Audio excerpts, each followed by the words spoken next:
उसमें एक खास क्लासरूम प्रैक्टिस के ऊपर हम लोग काम करने जा रहे हैं। सो ये जो रोल प्ले है ये उस क्लासरूम प्रैक्टिस को बताएगा। देखते हैं। डियर स्टूडेंट्स, कल हमने एक लेसन पढ़ा था। हमारा टॉपिक था कल का हमारे मौलिक अधिकार। आप सभी को अच्छे से समझ में आ गया? तो मैं कुछ क्वेश्चन कर सकती हूँ आपसे? ठीक है, मैं आपसे क्वेश्चन करूँगी तो उसका आपको आंसर देना है। अगर आप एग्री होंगे तो आप क्या करेंगे? कैसे करेंगे? Thums up. और डिसएग्री होंगे तो क्या कर देंगे? Thumbs down. Okay, my first question is, एक सामान्य व्यक्ति से लेकर राष्ट्रपति तक क्या सभी को समान अधिकार प्राप्त है? गुड। माय सेकंड क्वेश्चन, हमारे देश में महिलाओं को पुरुषों के समान अधिकार प्राप्त नहीं है? Very good. My third question, मताधिकार की आयु 18 वर्ष है? Very good.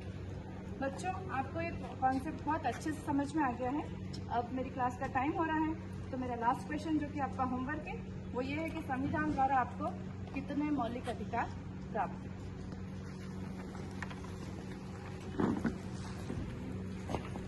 क्या लगा आपको कि ऐसी कौन सी प्रैक्टिस है जिस पर अभी बातचीत हो रही थी? आपने क्या देखा उसमें?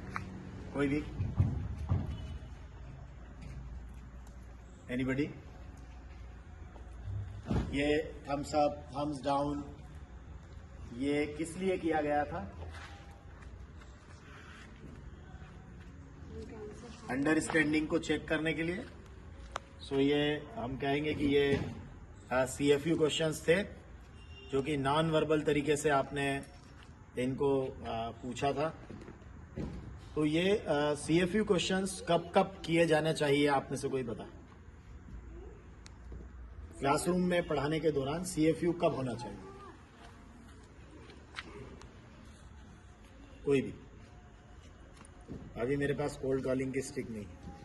जैसे वो टॉपिक पहले पढ़ा दिया गया हो, जैसे बिफोर, और उसके बाद कि बच्चों को कितना समझ में आया ये जानने के लिए उसका थोड़ा सा ब्रीफ लिया जाए। बहुत बहुत बहुत बढ़िया कि पहले से अगर बच्चों को उसके बारे में पता है तो फिर हम उसको लेकर CFU कर सकते हैं।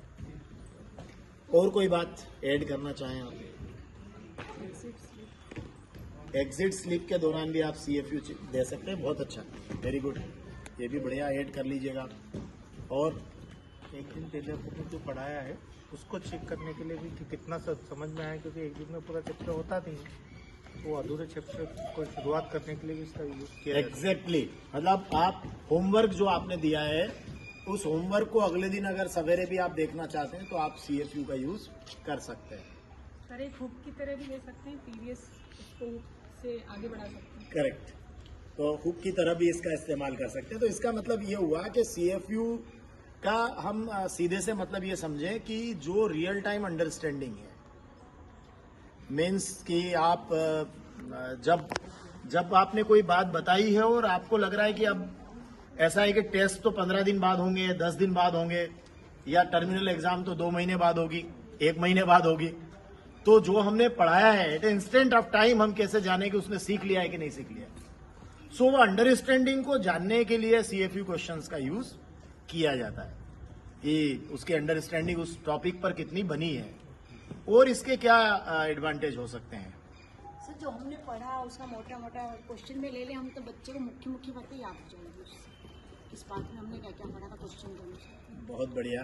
सर, इसके लिए सिंबल अच्छे थे।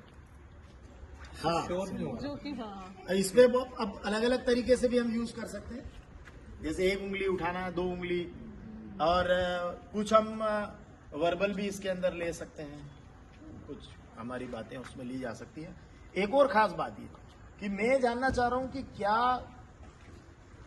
TPS के दौरान भी हम लोग इसका यूज कर सकते हैं? क्या ओपन एंडेड क्वेश्चन दे सकते हैं उसमें, जिसपे बच्चे डिस्कस कर सकें। और ये भी हो सकता है कि जो TPS के दौरान जो बच्चा बोलने के लिए खड़ा हुआ है तो उसकी बात कितने लोगों को समझ में आई, या वो जो बच्चा है वो भी अपनी बातचीत के दौरान CFU क्वेश्चंस को कर सकता है। और कोई बात? मतलब इतनी सारी अंडरस्टैंडिंग आप सभी में है और इसको लेकर हमारे साथियों ने बहुत अच्छा रोल प्ले किया। सबके लिए हम एक जोरदार क्लैपिंग करें।